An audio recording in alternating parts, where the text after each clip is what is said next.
But first class of the new year, we are going to start with the medical ethics. So each day, all of us do many things for patients. Sometimes it may be some medications, maybe some surgery, some procedures, etc.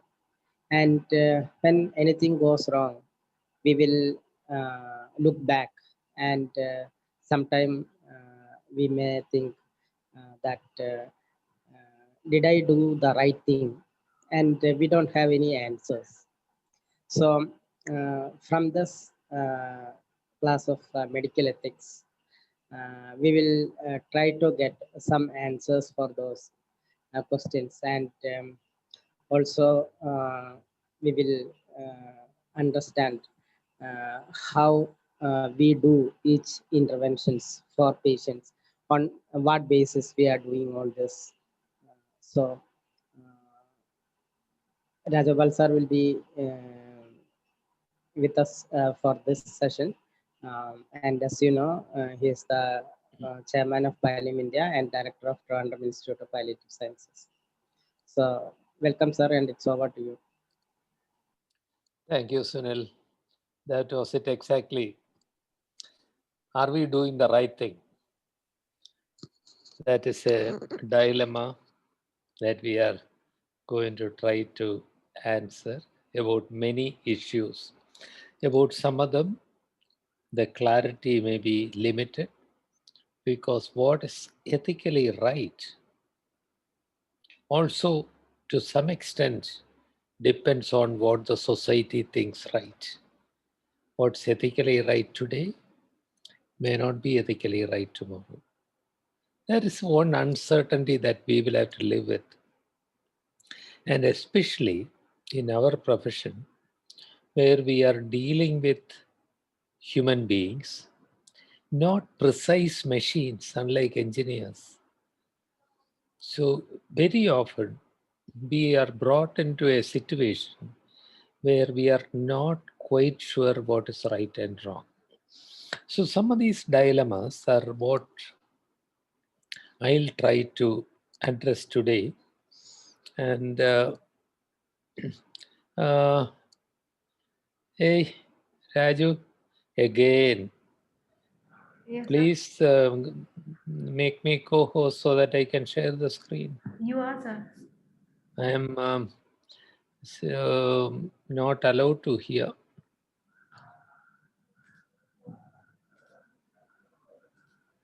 So can you share now? Can you try sharing now? It says only host.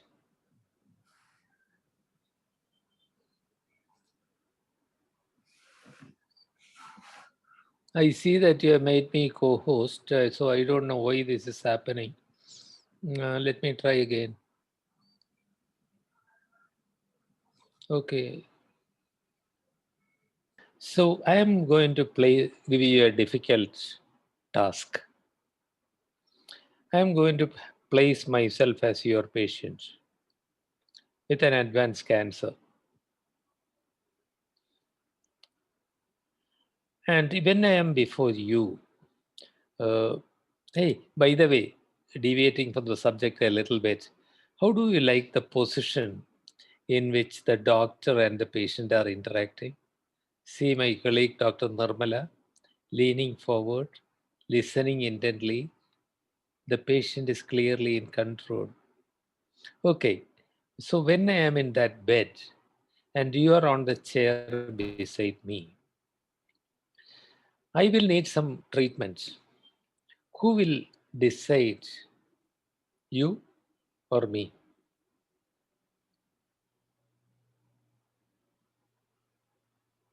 I don't know medicine. You do know medicine. You think I should have radiation for the lung. Should I follow your decision or should it be my decision? Raju, next slide, please. Raju, please go back. Let me ask you, out of an impulse, I am asking you to define What your duty of care to me? I am the patient. As a doctor, what's your primary duty of care? In many countries, including the UK, the duty of care is defined by law. India does not have a law defining duty of care. Some bodies like Indian Council of Medical Research have laid down some guidelines. But if I ask you to spell out your duty of care to me in a sentence or two, what will you say? What's your duty?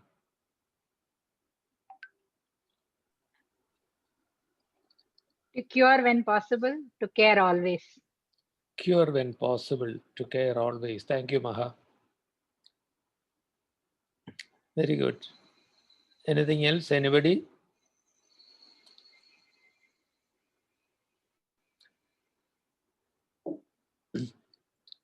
Well, Mahalakshmi, you said that, so let me ask you. Dr. Dheeraj Tumay says diagnosis, treatment options, and modalities. Okay.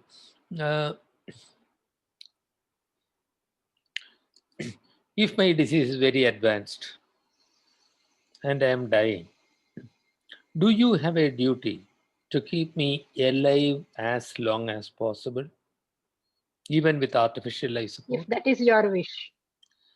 If that Anybody is else? your wish. Anybody? Thank you, Maha. Anybody else? Do you have a duty to prolong my life on artificial life support as much as possible? So we have chat options coming in.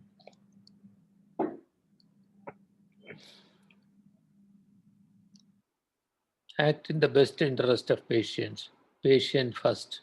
But be a little more specific, please, about my question.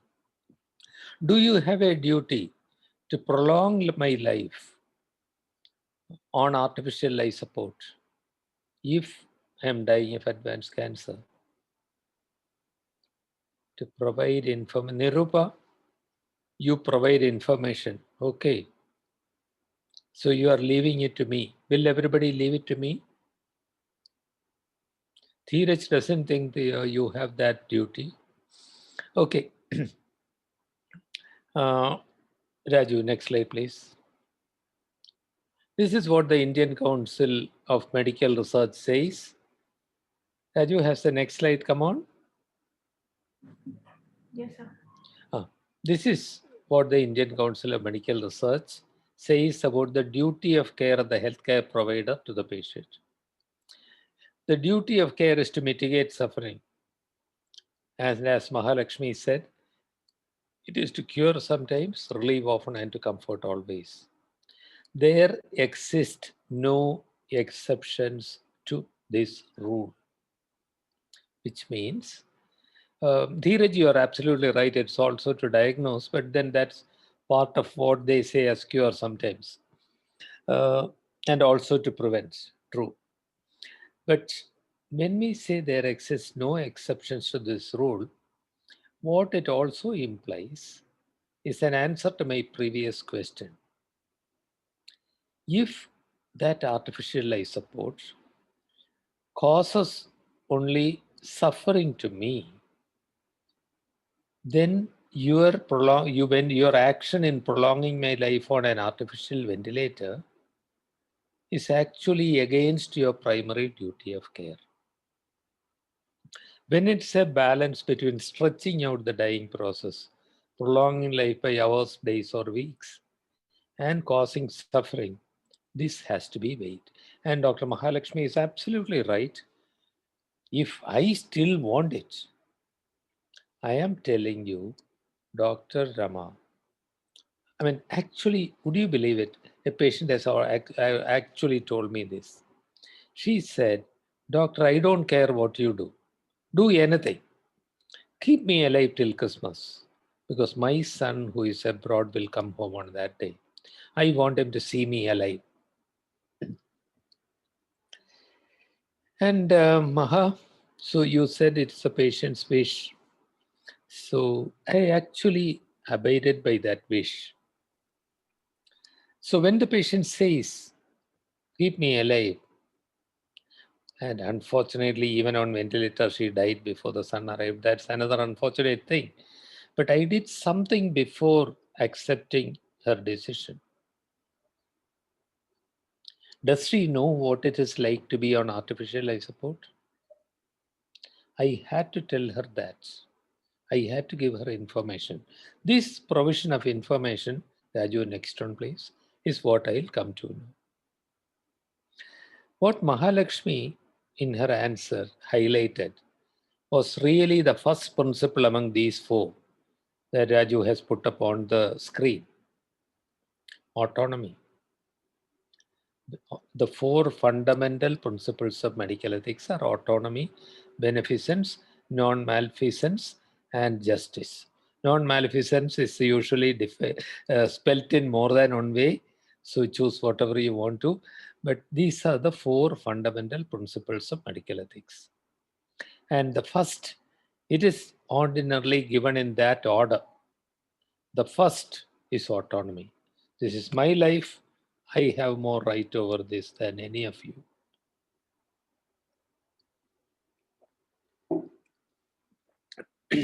These are valid in any clinical situation and certainly in our palliative care also.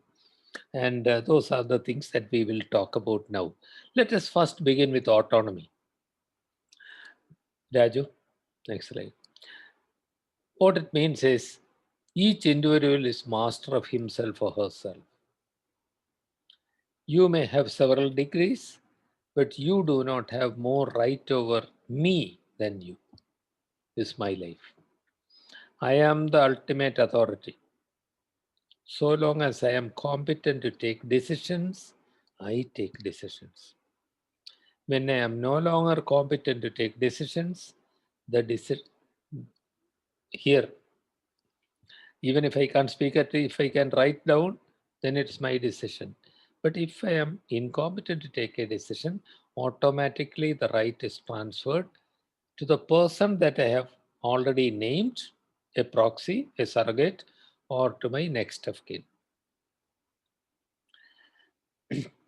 Is everybody agreeable to this? That means, despite all your degrees and medical information, you do not have a greater right than the person. Next, please, Raju. And then you tell me, Rajagopal, this pain that you have and this breathlessness will be best relieved if you get some palliative radiotherapy. That's the best way of giving you relief. The medications may not work as well. And I am saying, I don't want radiation. I don't want radiation.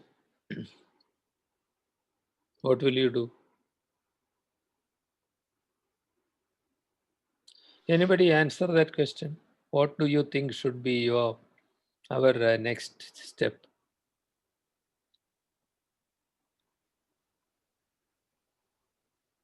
You can try explaining, sir, what it means. Maybe they are refusing because of ignorance. So we can actually clarify what we are going to do by radiotherapy, how much it is going to hurt, what is the choice in the absence of radiotherapy, and what would be the quality of life with both. So we can Very good. Thank try you, and Maha. explain things. Very good, Maha. Thank you. I would, to add to what Mahalakshmi said, I would like you to sit the way Nirmala is sitting in that photograph,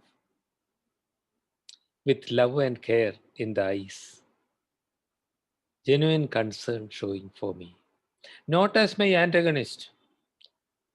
You can say, Mahalakshmi, thank you. You said exactly the right thing. But that can be said in two tones. Look, if you don't have radiotherapy, you are going to be in pain. You will have breathlessness. You can give it in that tone, or you can make yourself my friend. Sit and look the way Nirmala does and tell me with compassion, I see that you do not want radiation. There must be a reason why you are saying that. Please tell me about it. Because if you are stern and stiff, the patient also may likely to say, I don't want it. If you can give me, treat me, but I do not want radiation. Whereas, if you ask me, tell me about it, there must be a reason. Then I may say, I saw my uncle going into hospital for radiation. He walked into hospital. His body was brought out after 3 weeks.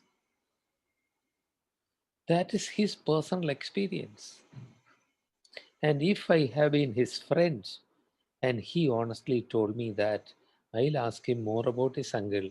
I would find out if that uncle had a cancer in the neck, that he had radiation, followed by all the side effects. He had to stop eating. He could not drink water. And maybe he would have got so many complications that it happened to him. And in that case, I might explain to him, listen, Rajagopal, let me tell you, it is your decision, certainly. But I want you to understand what I am saying. Go home and think about it and come back to me day after tomorrow. When you give radiation to the neck, it causes such and such changes. It causes burning.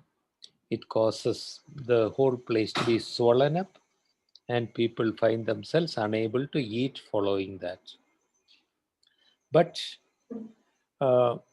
if you have it for the chest, there will be no side effects, practically no side effects. Let me suggest one thing.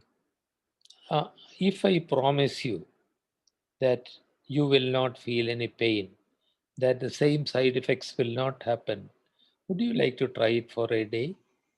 I suggested 5 fractions, or maybe we can do it in just once. I really hope you will, because that's the best way of giving you relief. I don't want to rush you. You will have several questions. Please note down your questions. Come back and see me on Monday, because Rajagopal, I really want you to feel better, which is why I am telling you this. It is still my decision, but my earlier decision not to have radiotherapy was not informed decision. That was misinformed decision. My personal fears were compromising it. You give me information with compassion, and you allow me to be in control. And even if day after tomorrow I say I do not want radiation, I am scared, doctor, no. Then you may say, okay, I'll give you such and such medication. Please try it. And at some point, if you have more questions, come back.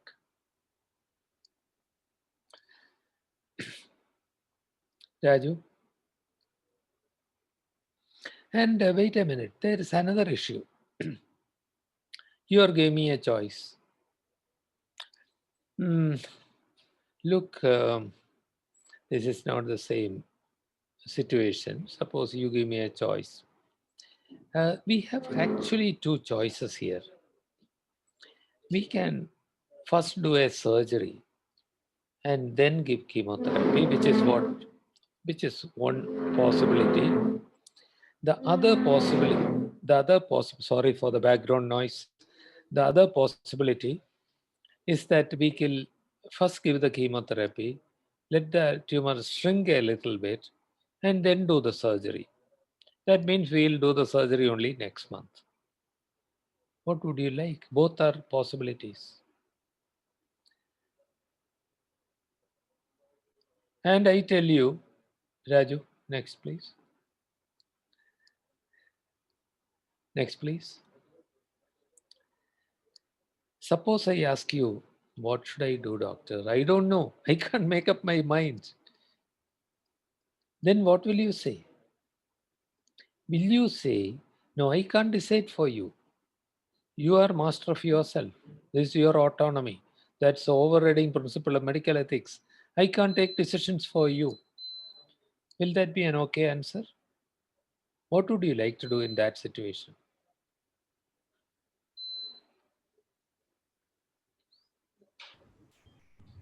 Does somebody who has not spoken so far, please speak up.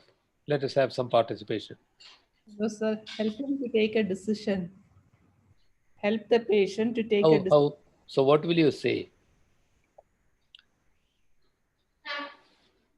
Please give me the words that you will speak. We will Just try. explain the pros and cons of the treatment, and we would say that if I were in your place, this would be a better option.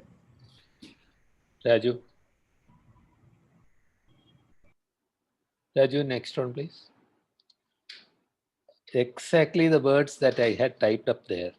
After giving enough information, if the person says, I don't know, doctor, I don't know what you do, you tell me, I trust you.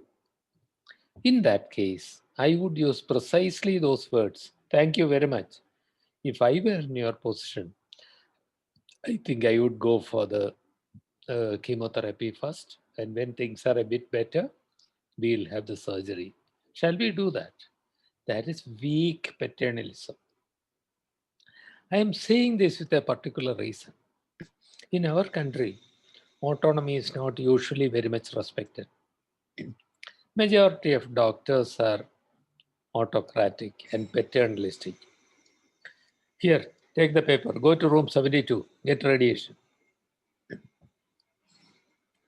Whereas, Sloga, in your country, when I have interacted with doctors, very often too many people seem to say, it is your choice, I can't take decisions for you. Almost like a waiter giving you a menu and asking the person to choose the dish. Whereas, my responsibility is to mitigate suffering, to relieve, cure sometimes, relieve often, and to comfort always. And that will be best suited by this act of weak paternalism, helping the person to choose and actually telling him what I would have done myself if I were in your position. Next, please. Now, would you take informed consent before doing interventional procedures? If this man needs a gastrostomy, would you do the gastrostomy, or would you get his consent?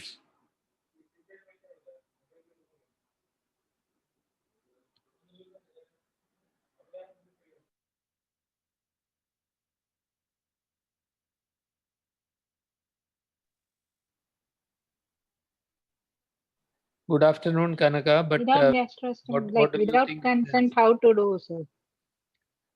So go ahead and get the consent. This man has never had any schooling. Manual laborer, totally lost in this new world to which he has been brought. So how is it done usually? Here, see this form, sign here. And if he can't sign, put the thumbprint. Is this how it is often done to poor people, illiterate people? Will that be ethical? Will that at least serve the legal purpose? If an illiterate person is given a sheet of consent form and made to sign, how much is it valuable? Dheeraj thinks, give it in a language that he understands. But if he can't read and write, Dheeraj?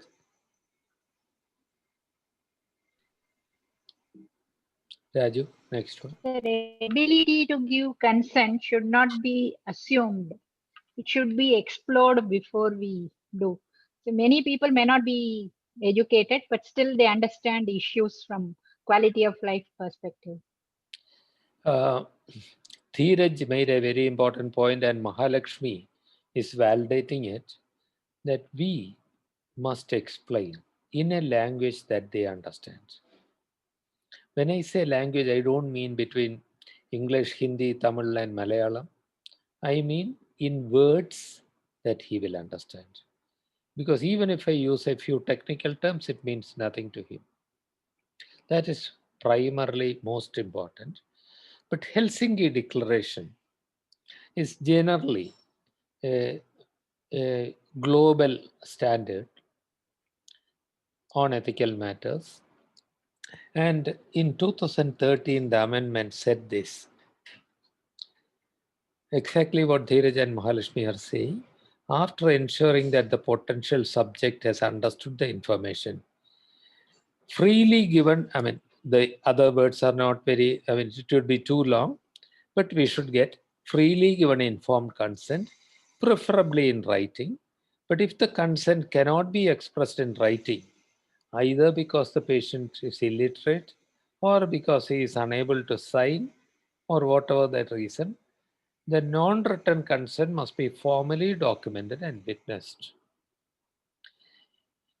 Legally, let me tell you, if an illiterate person signs on a sheet of paper, in the court it will carry very little value.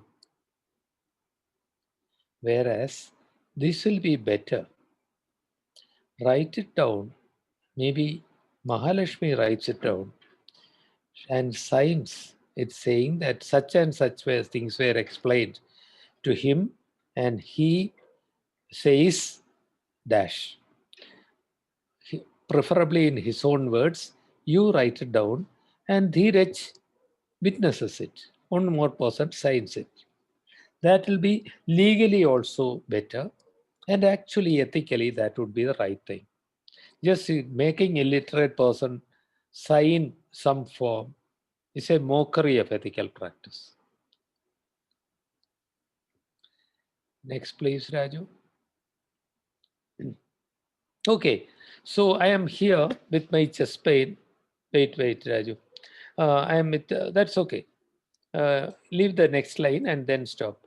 I am there with the pain and a bit of breathlessness. You want to give me morphine. You also want to give me some steroid. I'm a diabetic, so you know that steroid may increase my blood sugar. So that is something to care for. And you are going to give me morphine. Should you get an informed consent or no?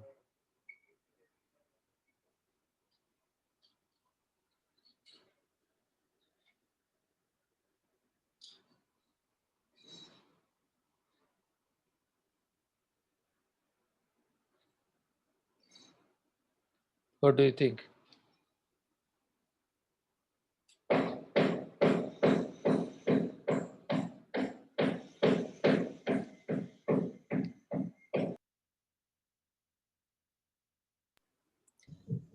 Raju?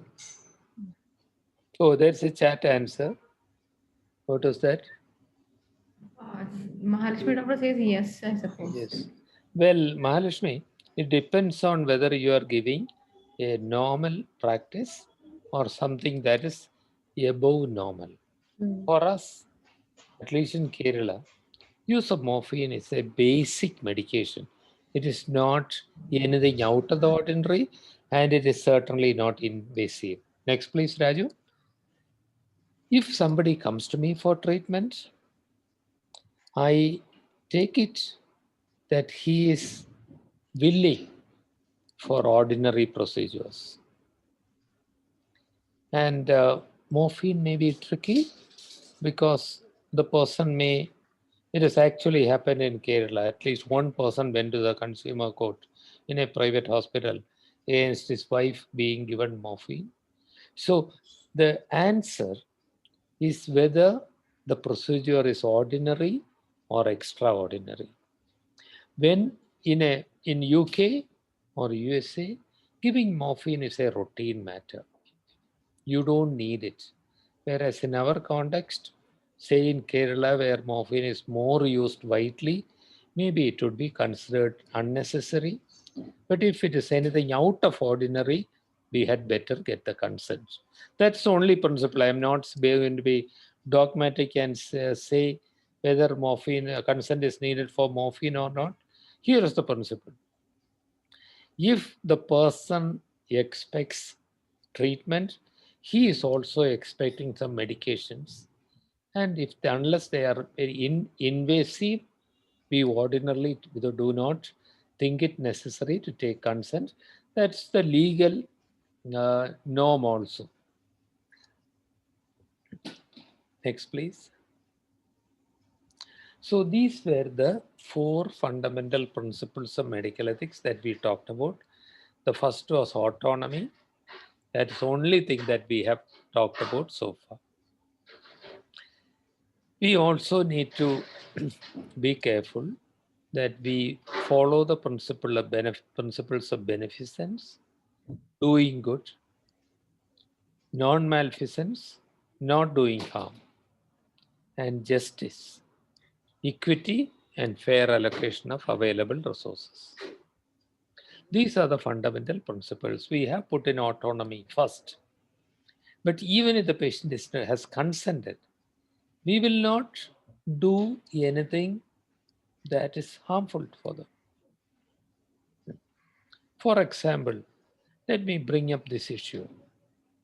You have a patient. This is something that happens all the time, especially in the case of children with cancer. The parents cannot give up the child. They love the child.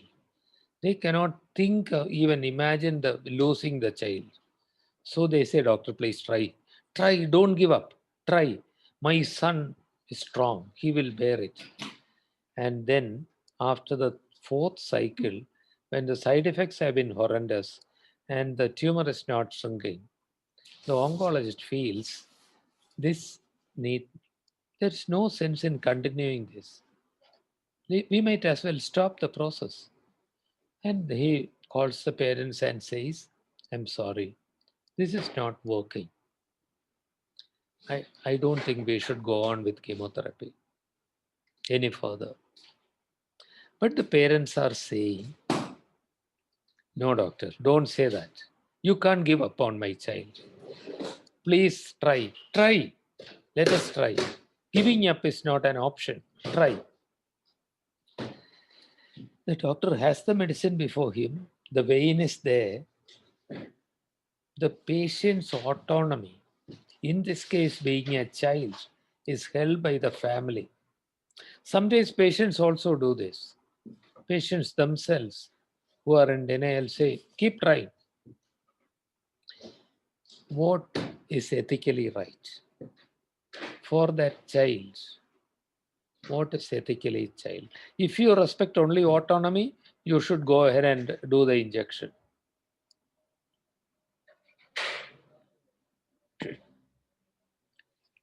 Somebody who has not spoken so far, will you please give me a comment?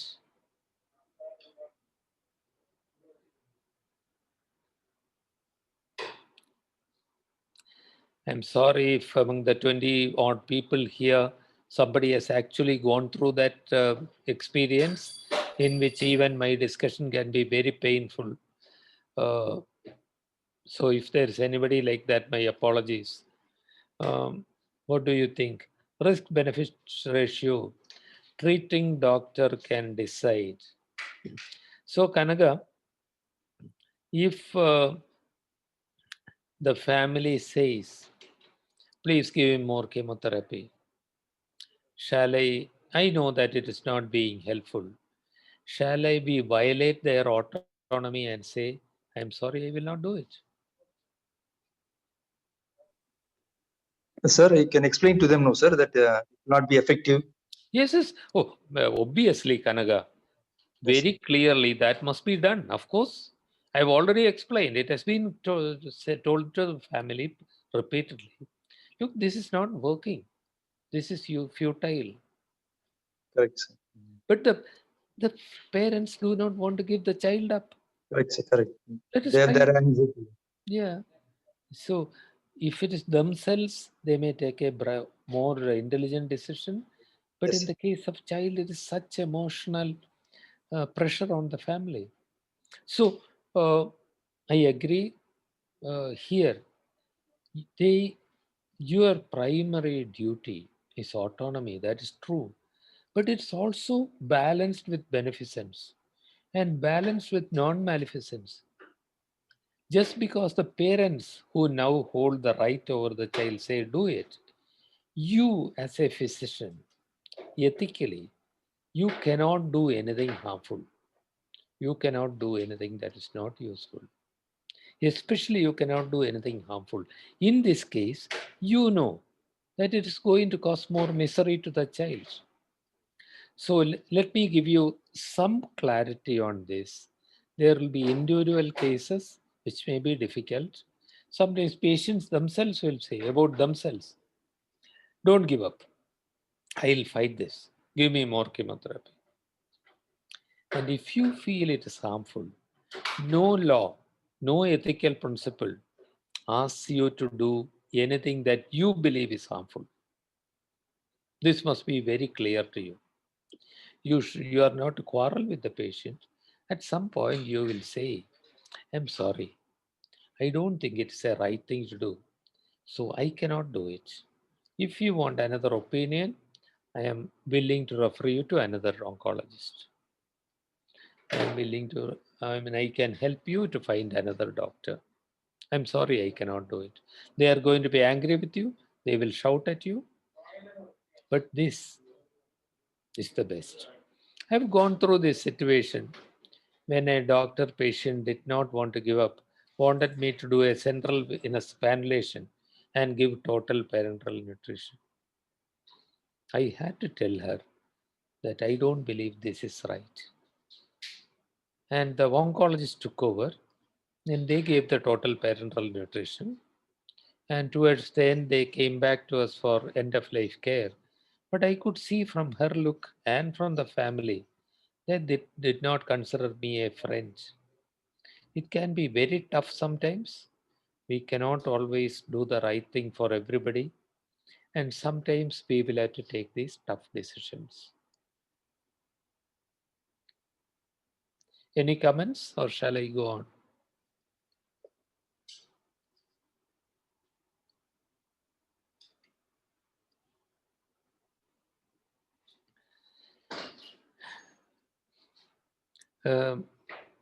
Next, please.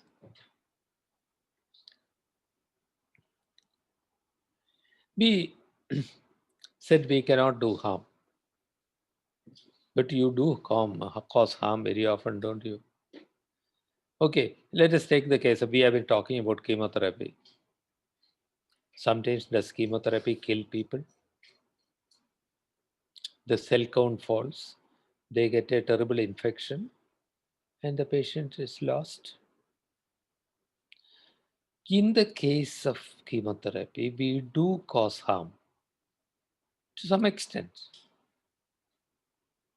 How will you tackle this? Double effect. There is something done with the right intention causing more harm is an accepted part of many things. Even with antibiotics, people get anaphylaxis and die sometimes. It is possible with anything. Any intervention, including a medicine, can cause this effect, harmful effect. So the accepted ethical principle of double effect is you weigh the pros and cons, and when the possible benefits far outweigh the possible harm, you do it. Of course, with the consent of the patient. If there is significant danger, all the more important why the patient's decision should be with us. But some harmful effects we will have to accept, and that is why I brought in this principle of double effect. Next, please. And finally, the fourth principle is distributive justice. See the situation on the screen. Not reading it out, you can read it yourself.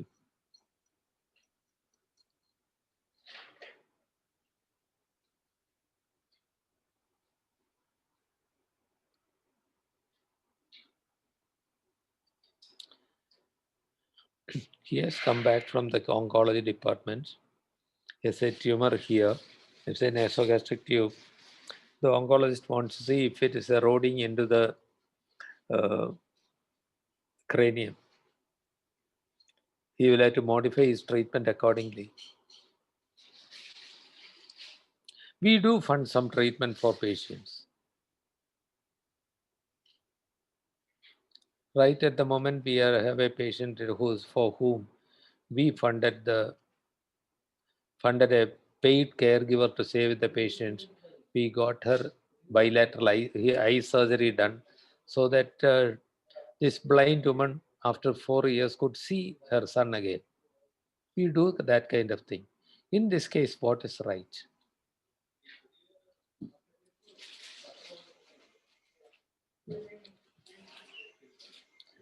It is a very difficult decision sometimes. We struggle with this all the time. The needs are so much in our country. So many people are denied basic treatments. And this is a challenge that we have to face all the time. So what we usually decide on is, when our organization specifically for palliative care, and when donors give us money, it's meant for palliative care. We try to balance equity in care. The need on one side, the number of people that can be helped on the other side. And we take a decision that's as fair as possible. But sometimes we don't know what to do. So what my recommendation to you is, you also will have to face this issue. People coming and begging, please do something. I mean, this is so important for us. Please do something.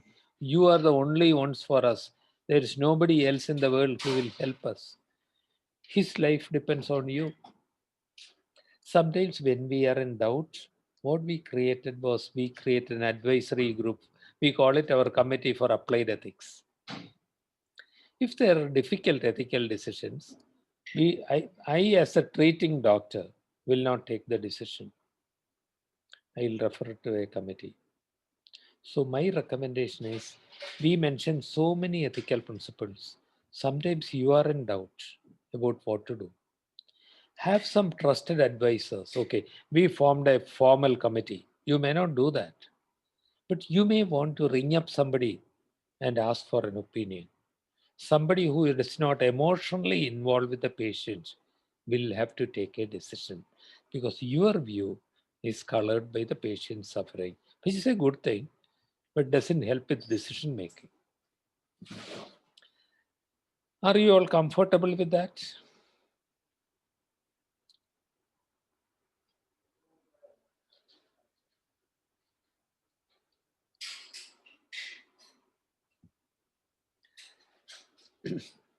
Okay, thank you. Next, please.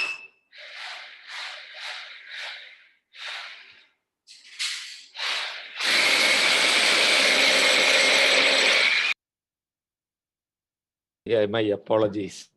I couldn't get them to stop the drilling, so I had to move to another location. Thank you for bearing with me for the interruption. We have talked about the 4 fundamental overarching principles of medical ethics, which many of you have heard many times, starting with your undergraduate education, during your post-graduation, and many times. But here I am going to talk about a few core ethical obligations that are not part of the official 4. Usually they do not necessarily figure in among the fundamental principles, but I think they are vitally important. So apologies, I am not giving something that is from the ethics manual, but very obviously, compassion. Medicine without compassion is cruel. Unfortunately, very often it becomes a commercial industry. It has become a commercial industry. Medicine is more commercial than ever before, and that's a fact. Having said that, this we all have to accept as a fundamental, basic principle, which we not only need to practice, but also share with others, that you have to demonstrate compassion in our practice so that medical students and others will learn from us. A principle that is oft forgotten is about respect.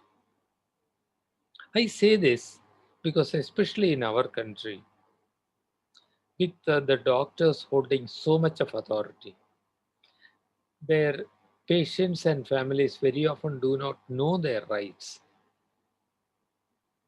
hospitals and doctors may not always treat people with respect.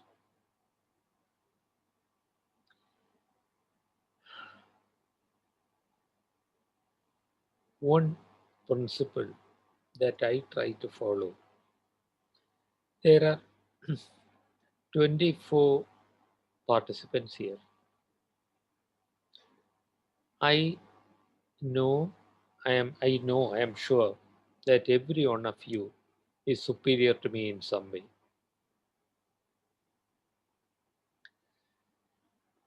Everyone. Sloga is willing to get up at 3:30 in the morning to sit through the sessions. And every one of you has some strength, some virtue, some ability that I do not have.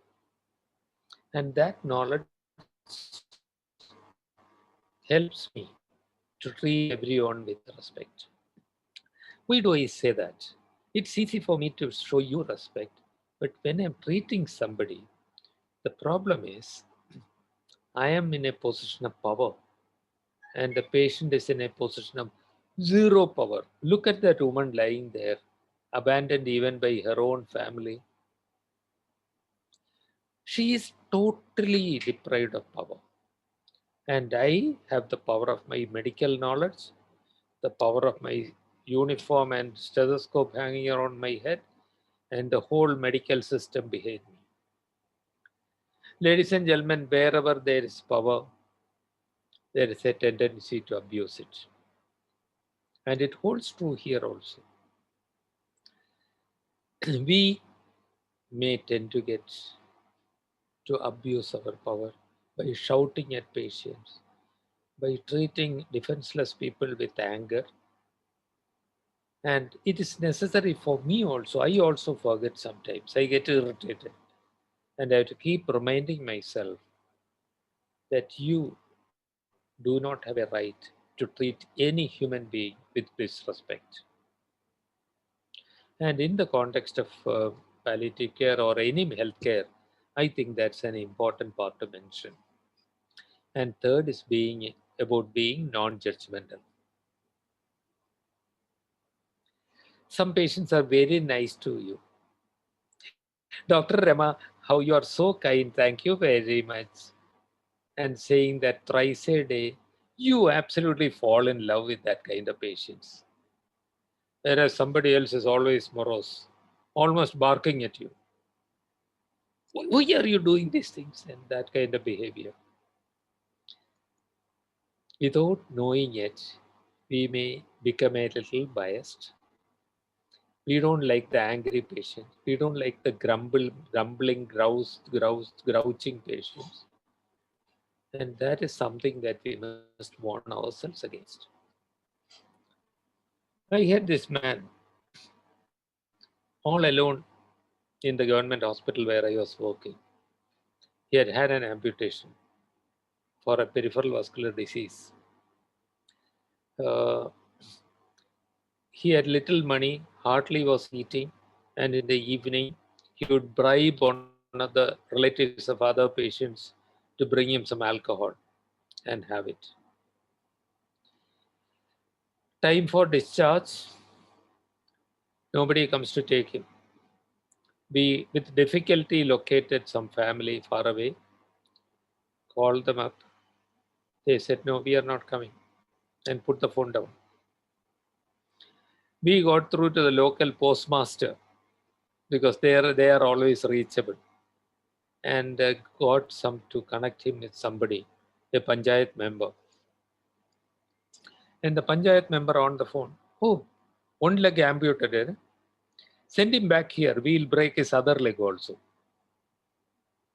Because this man lived a violent life, always harming everybody, beating up his wife, beating up his children, steeped in alcohol, and a thorough nuisance for the society. They did not want him. Well, how would you feel towards people who are like that, who also snap at you, who are ungrateful to you, whom nobody wants, wife beater, child abuser? Would you be able to treat him with respect? True, we'll find it very difficult. But when I have that kind of patience who has been rejected by society, I tell myself, I am the only person in the world who may be willing to care for him. And that's a big responsibility for me. Nobody made me a judge. God didn't give me the responsibility of being a judge. I was made a doctor. And if nobody else wants him, that's all the more reason why I must care for him. I am not giving things out of a textbook, but I am telling you things that I have faced and that I found difficult to reconcile with. Though I say all this, sometimes I find myself being judgmental to people, but I keep trying to tell myself that I have no right to be judgmental. And I'll remember that any human being, especially at any time of his life or her life, especially towards the end of life, deserves one thing, that's dignity. Even for this man, that's my responsibility. Never to hurt anyone willfully. I accept I am a human being. I may make mistakes. I may offend it, but I won't justify it. I'll see it as my weakness. So something that I tell myself that I thought I would share with you, not out of a textbook of medical ethics, are the rules of compassion, respect for fellow human beings, non-judgmental treatment of people, and dignity, and restoring dignity to people are things that I'll consider part of my medical ethical obligations. Raju? I am saying that because particularly I want to remind you of what the doctor's duty of care is. Whether it is a burglar, alcoholic, rapist, child abuser, wife beater, whatever be the person, I still would consider this is my duty of care to him, and I'll try to do it to the best of my ability. Thank you very much for listening to me patiently, and now I would get some comments and questions. Raju, you can stop the screen share. Thank you, sir. So the session is open for discussion.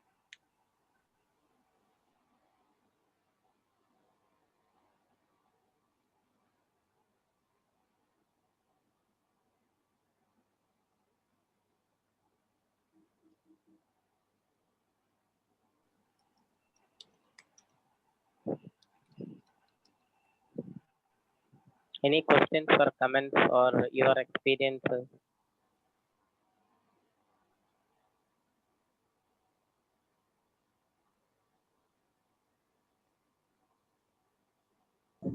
Can I ask a question, though it is not Yes. exactly related to ethics? Yes, please. Actually, I've experienced, like a similar patient who is having lung metastasis, and just at the end of life, when they are supposing having a bleeding tumor, which is bleeding into the trachea and causing a lot of hemoptysis, which is in turn causing breathlessness. So should you be giving them this ventilatory support and other things to at least suction out things well and that kind of a thing? More of a medical question than ethical question. Yeah. Dr. Rama, did you say it was a malignancy? Yeah. So my effort, I don't think he will personally, as an anesthetist and intensivist, I don't think he will do very well with the intubation to suction out, because it would be much better, because then it will spill over to the other lung also. It will be much better to keep him coughing it out.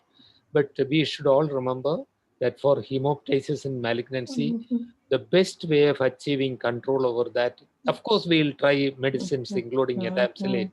The best way is palliative radiation. That's a patient who should straight away go in for a palliative radiation of the lung, because that's the best way of controlling that bleeding. But yeah. No, it is like, he's almost, it is distress for the relatives also to see, and they are telling you, do something, do something, do something.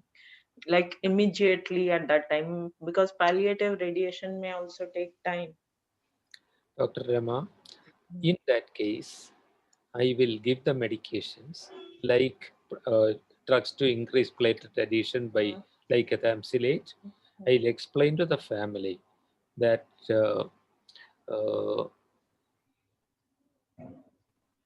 we will do our best.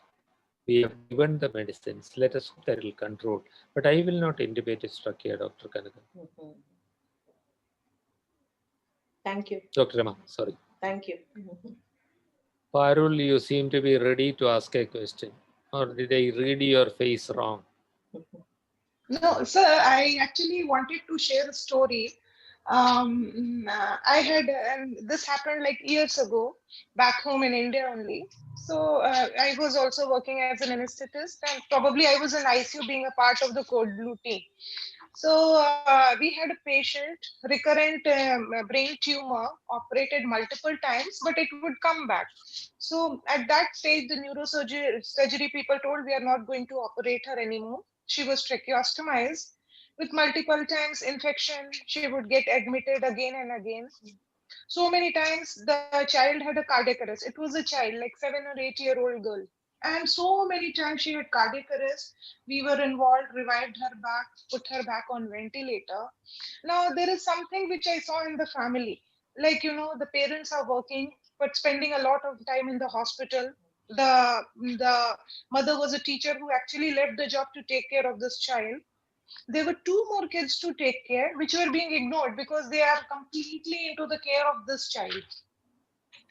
And what we discussed with the neurosurgeon, the overall prognosis is not very good. The most of the time, there is nothing more which we can do.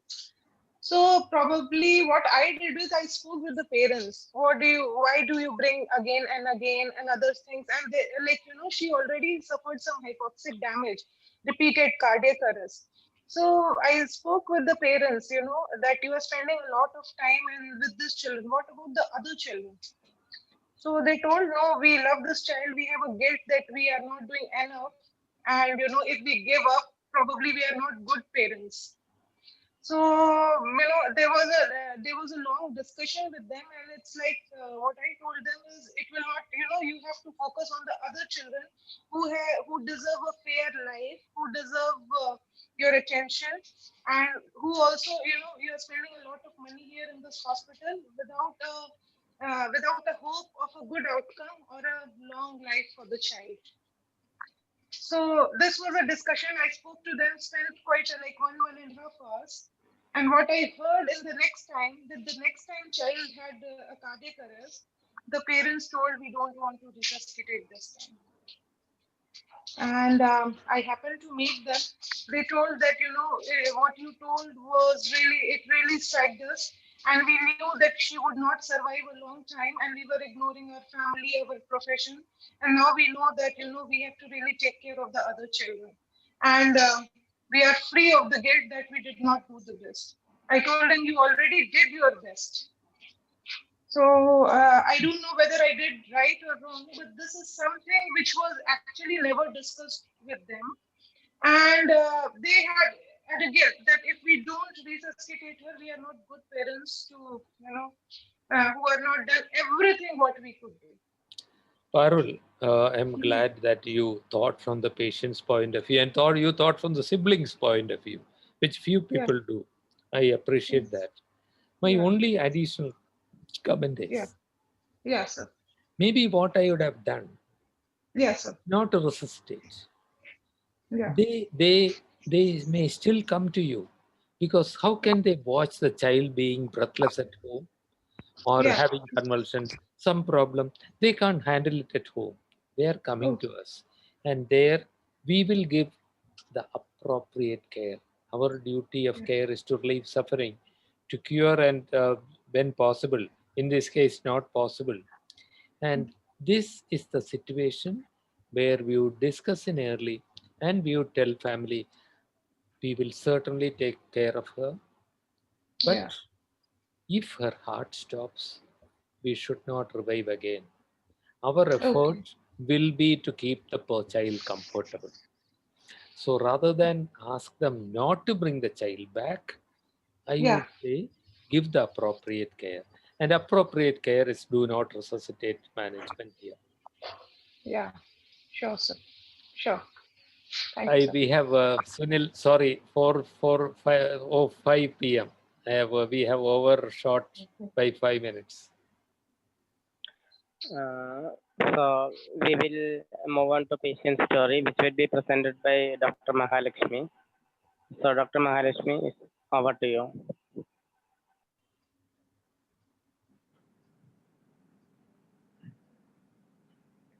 Dr. Mahalakshmi, can you share the screen?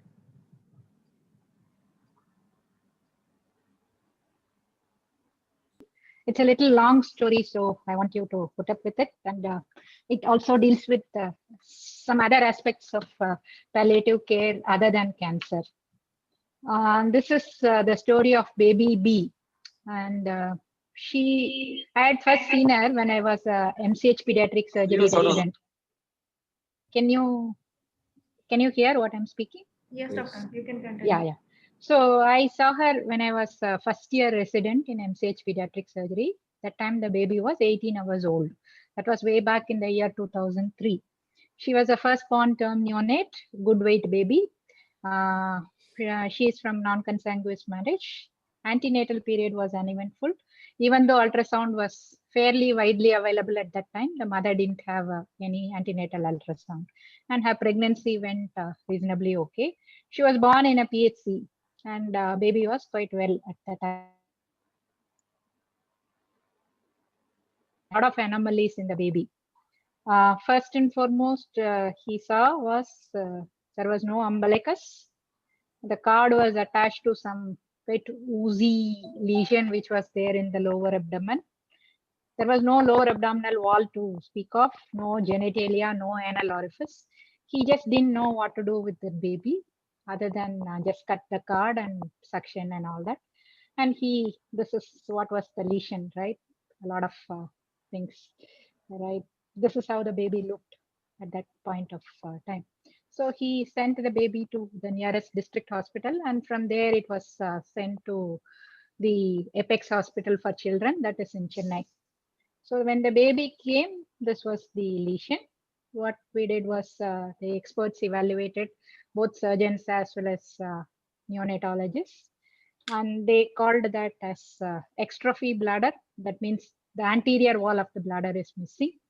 It was a cloacal anomaly. That means there is a single orifice which is discharging the fecal genital urinary contents, right? This is what it was. So baby didn't have an obvious anal orifice, so it underwent anoplasty because the meconium was somewhere there in the perineum. Okay. and they had to cut open a part of the perineum, that membrane which was covering it, and an anus, new anus was formed. That was at 36 hours of age. This was the initial story. Then subsequently, this baby stayed back in the hospital. They tried to close the bladder, put all the mess inside, and see if we can close the bladder wall and then the abdominal wall. This was a surgery which was done on day 7. Okay, it failed. Then child had a continuous urinary leak. They told, okay, right now we can do only this. Come back later. Then when the child was 1.5 years old, again another attempt was made to close the bladder, which again resulted in failure and leak. This was continuing to have urinary leak from lower abdominal wall, and baby had also noticed to have fecal incontinence. That hole in the perineum was just acting typically like a hole, not like a anus. Then baby kept on going there for follow-up. 3rd, 4th, and 5th attempts to close the bladder defect and to bring a urethral reconstruction. It was done using multiple surgical procedures. They mobilized the skin flap. They took the fascia from the thigh. All things were done. And what they managed to achieve was in the 3 surgeries spaced over every 2 years or so. The abdominal wall defect was closed partially. There was only a small defect left on the anterior abdominal wall. But the bladder could not be closed. It actually continued to leak. And she also continued to be incontinent for stools. So at 10 years of age, when she again went for follow-up, the doctors offered another surgical reconstruction by disrupting the pelvic ring and then cutting actually the pelvic bone, no? The rami of the pelvic on both sides, and then joining the pubic symphysis and anteriorly rotating and mobilizing. So that was a radical surgical procedure which was offered. At that point of time, mother was not very keen to try out an experimental new procedure. So this is the social and family background. Mother was very obviously dedicated to the care of this child. Even though she is 10th class, she's of somebody of very, I would say, rare intelligence, understanding of how things stand in the practical world. And also she had another girl child to look after. This was an younger sibling. Father was a mechanic. I think I've seen him only once initially. And then he has gone to UAE in search of work to support the medical care of his child. The mother's sister is a teacher and she lives near them and she helps them a little bit. That's the only form of social support or family support to this mother and the 2 children. And by the time I think she came to us around 11.5 years old. She has had multiple trips to Chennai, multiple surgeries, attempts to reconstruct. She has also taken up a lot of financial burden to support the care of the child. And she had been quite resourceful, tapped some politicians' help and other things and all that. But I think even that had run dry eventually. This was this girl. She was 11-year-old. Like the thing which assaults you, like when she used to come into the OPD, is you like literally I used to gag. Like even though you know it is not very nice, it's that smell of urine and feces. It is totally bad. She was obviously very intelligent. If you can actually live past that smell and all that, she is a very intelligent child. She could read and write, appropriate for standard 4. The mother had enrolled her in a local panchayat school. The teachers were quite sympathetic and they allow her to come and take the exams and all that. But obviously because of this incontinence and smell and other children making mockery of this girl, she doesn't go to school. The mother's sister was a teacher. So she used to homeschool this kid at home. So this is the background. Then when we saw, like, she was 11-year-old girl, she was fairly well nourished and well built and all that, despite all these anomalies. She had the beginnings of a breast bud and axillary hair, showing that there is some endocrine activity which is going on, and it is obviously a genetic female child. There were skin excoriations in the perineum, abdominal wall because of urinary and fecal thing. But surprisingly, considering that she had been incontinent for so long and for both feces and stools, the amount of excoriations which we saw were fairly less compared to what we would have expected, showing that there has been a lot of care going on in maintaining the skin of this baby. There was an exposed bladder mucosa, sorry for the spelling mistake, just above the pubic symphysis. There was not much tone of the lower abdominal wall muscles. The anal opening was very much anterior, like what you don't expect in that area, and no obvious genital opening. And there were other aspects also for the social and emotional aspects. That is, at this point of time, they were financially as well as emotionally spent. And I will never ever forget this in my life. What mother told me was that she is chained to the backyard near the well, spending 10 to 12 hours every day washing the soiled clothes and bed linen of this child. That's what she was doing day in and day out for the last 10, 11 years. So she was very much worried about the future, education, and the whole family is being so socially orchestrated because of this smell and incontinence and all that. This girl, no, like she was reasonably okay. She was able to talk and all that, and she was telling that I want to go to school, I want to go to cinema, I want to go play with other children. That kind of normal aspirations for a 11-year-old girl. So we got past all these things, and then we started working up this child. We found that the renal function was normal except for some scarring in the kidney, which is expected because of the long-standing reflux. The functional study showed that there was a fecal incontinence, that the anus was way beyond the area of sphincter muscle complex. The MRI showed a small scarred bladder, very little capacity. I think 5 ml was what is the capacity, no obvious urethra. We could visualize both ovaries and a very nubin of uterus, but pre-pubertal. Obviously, there was no cervical or vaginal canal, and rest of the viscera was normal. We did a contrast study of the large bowel. The colon and all was normal. Rectum was very unusually angled anteriorly, and we could not see the contrast entering into the uterus also. So this is what was the thing. So it's a very complicated thing. It is a post-cloacal extrophy, failed bladder closure, and she continued to have urinary incontinence. She had fecal incontinence because of an anteriorly placed, and she's obviously a female child. There is absolutely no vagina. So at this point of time, we discussed what should be the treatment options. Should we go and try and reconstruct the whole mess, or should we try and do a continent urinary diversion and see if we can give some kind of fecal continence? So these are the only two options which we placed in front of this.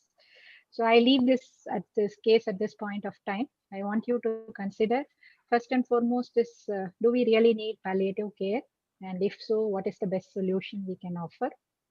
And at this point of time, what principles we should consider for taking decision management for this patient?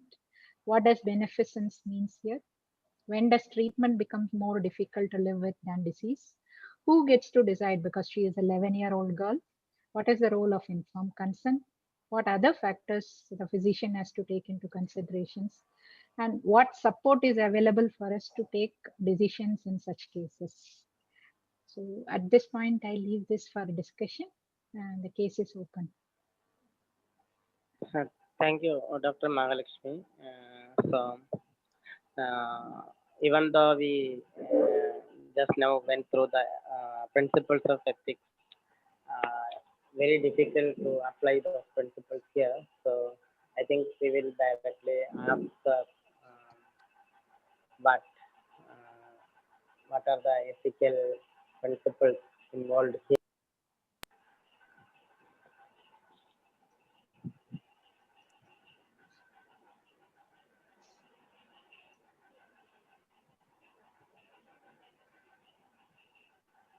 Sir? Oh, I thought you were waiting for the participants' reactions. Let me ask you a couple of questions. We are doing a palliative care educational session. Is this a palliative care patient, this child?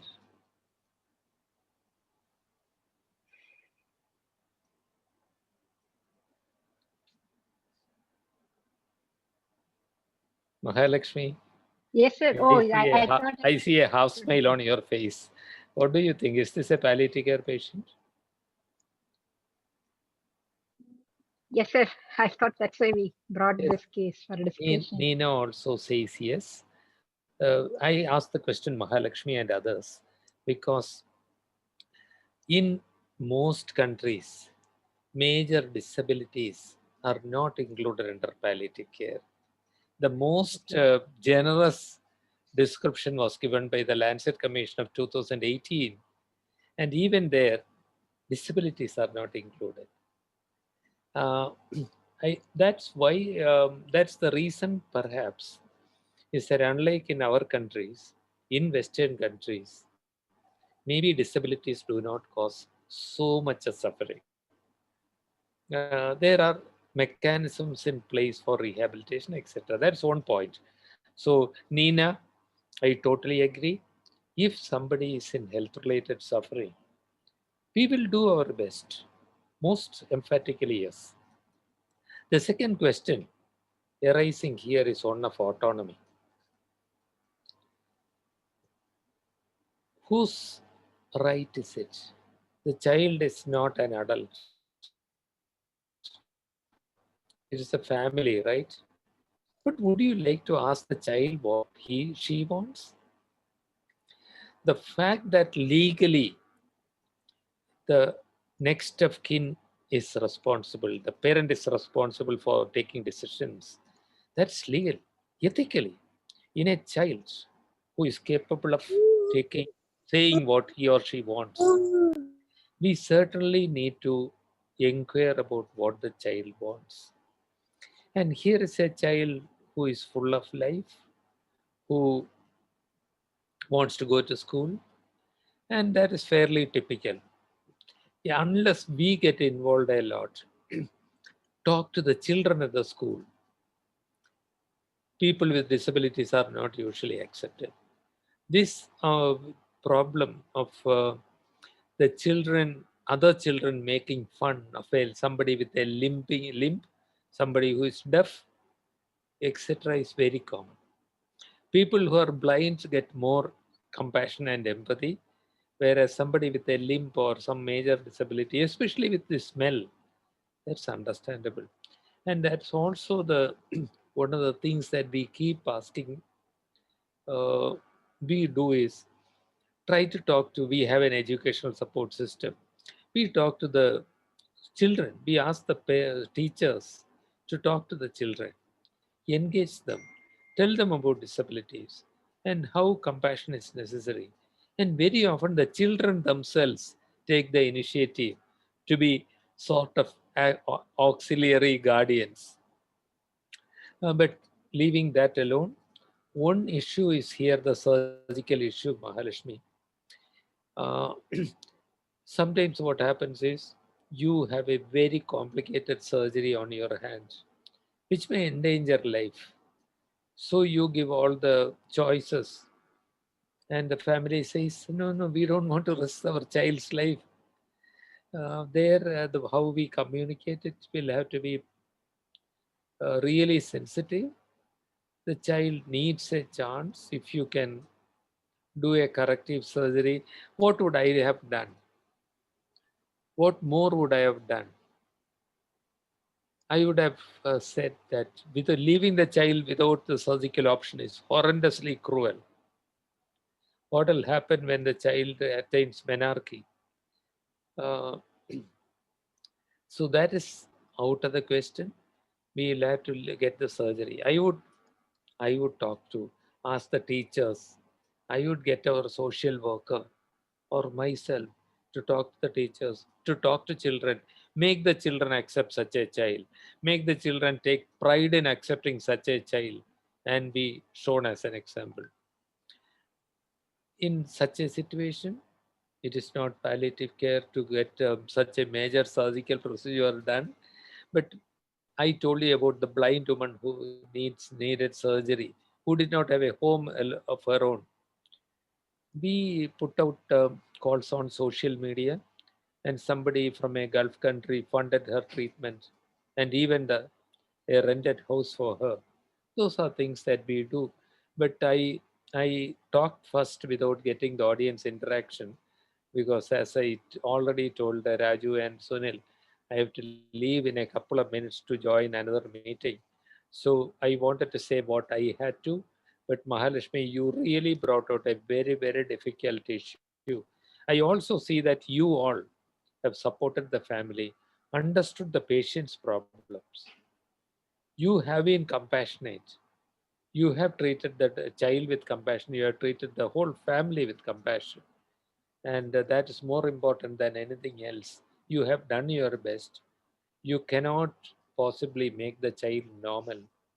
And a final ethical thing, Mahalakshmi, who all deserve your compassion? Do you Mother? yourself deserve your compassion? Do you? Sometimes Yes, sir. we are very critical about Sometimes it ourselves. is difficult to And so you go home and lie sleepless.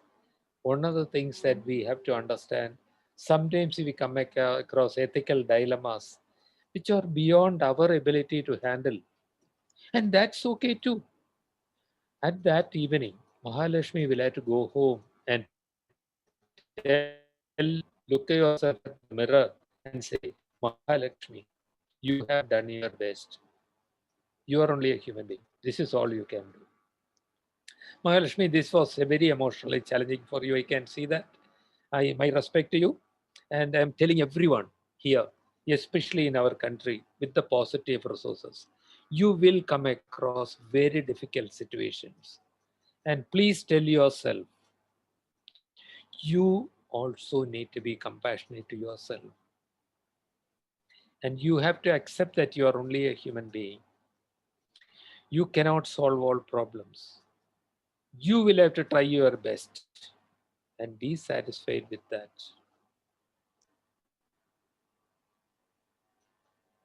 It is very important to be compassionate to yourself.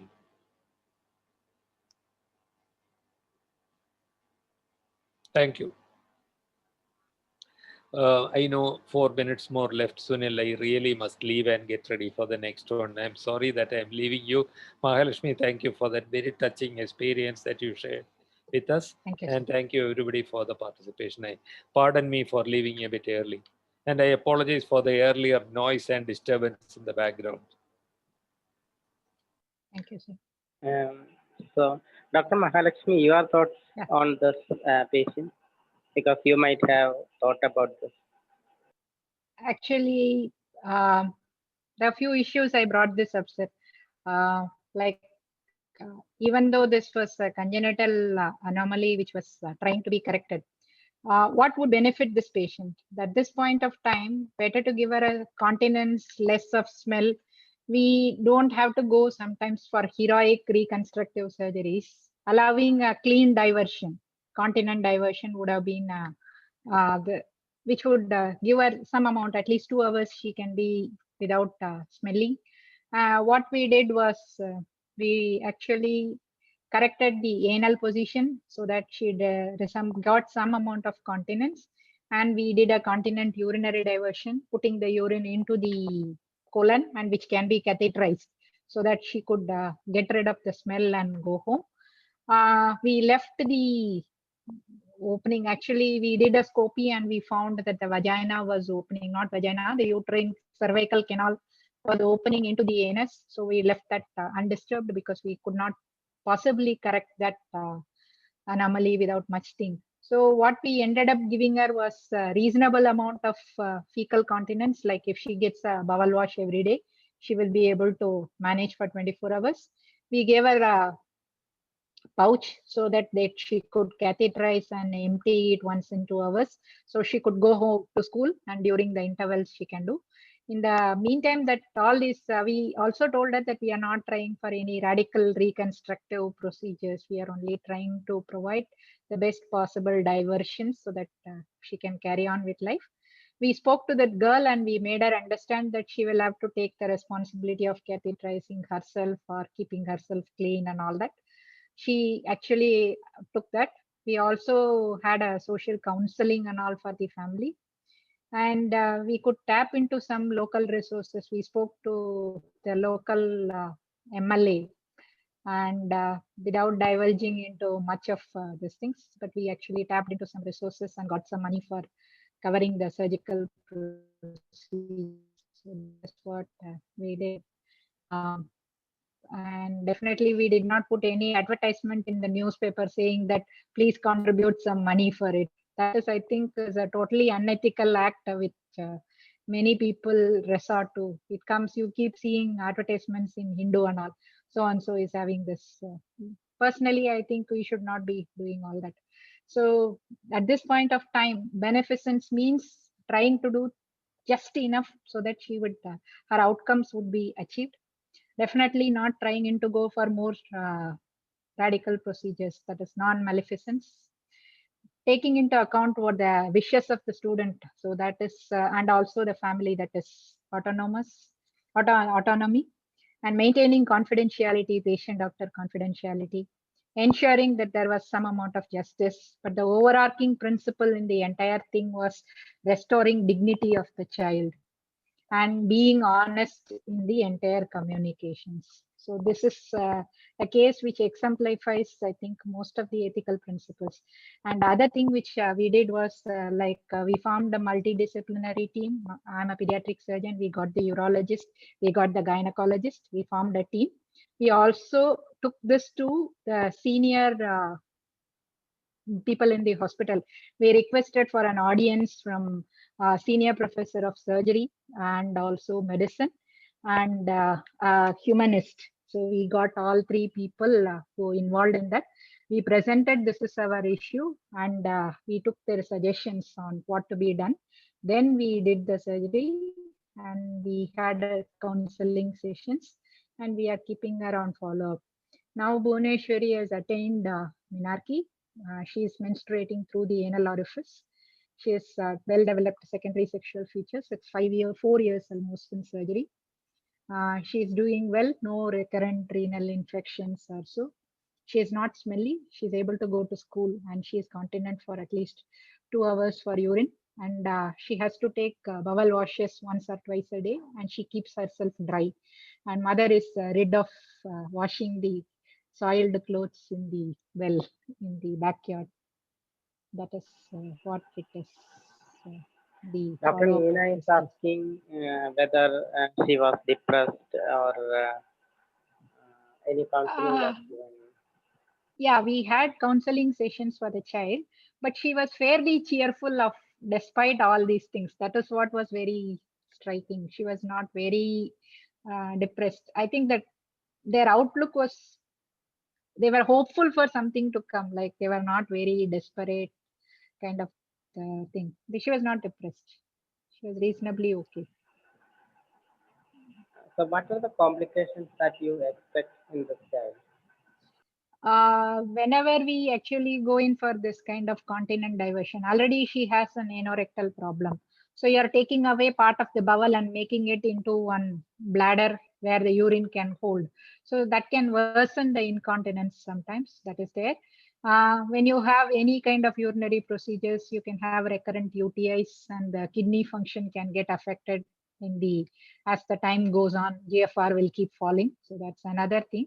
And also we need to consider problems because if we were only worried about the genital, in the sense if we had not identified opening of the uterus into the rectum, then we would have had major problem at the time of menarche, because if it's a closed uterus, that would have formed a hematocolpos and all that. So that is why we had to do a contrast study of the lower end. We had to do a scopy to see where the uterus was opening and all that. So that was another issue which was there in the back of our mind. And actually social acceptance with this. This is also not a small surgical procedure. It also took some time to do all these things. So the complications of any bowel resection and urinary reconstructions, leak and other things, sepsis. So those are all also the things we considered. That is why we actually went to the senior members team. There is no formal mechanism in the college for doing this, but we requested a special audience with three of the senior trusted professors, and then we presented the facts of the case and took their suggestions before we operated. Do you think we need to talk to the child regarding the future?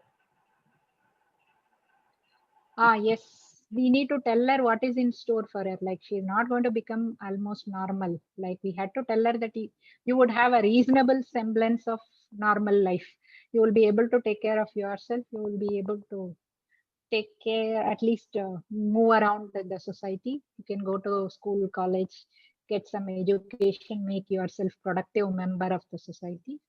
But taking care of sexual issues, all those will not be possible at that point of this thing. So we did some counseling sessions for the child and told her, and we also told the mother what is in store, because that is an issue which at that point of time, because she was pre-pubertal, she may not even understand the issues which would go on. We explained in detail to the mother, but we also told the child that she will not be like other children.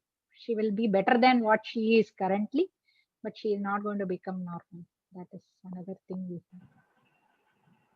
have. Okay. Anybody else have any comments?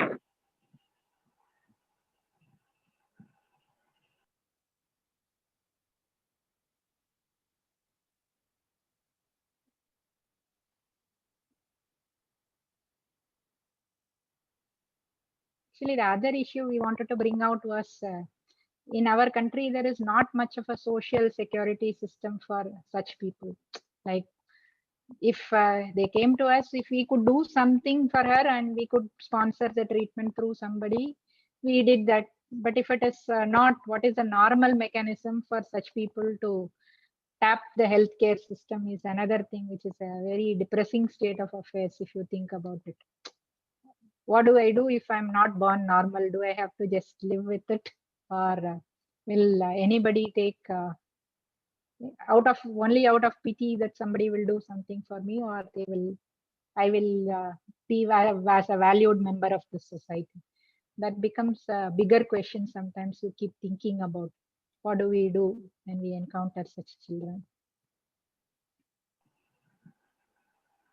Yeah, it's very difficult because there will be many people who are in the society with so many problems, but they never comes to the scene, and they are invisible.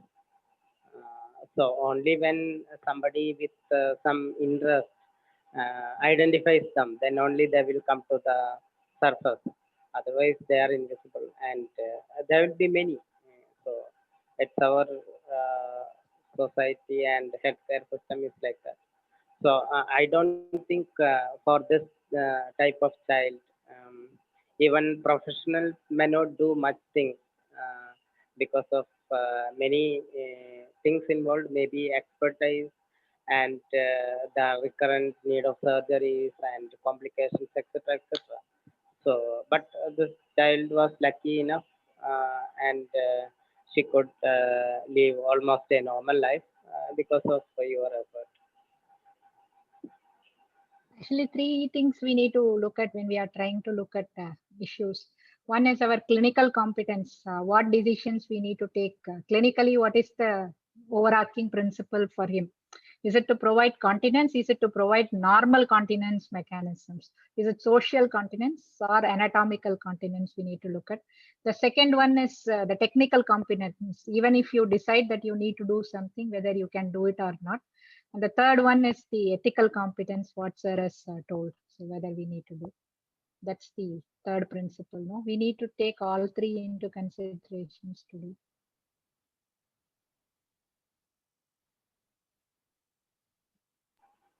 Yeah, Mm, okay. Is there any more comments from any of the participants?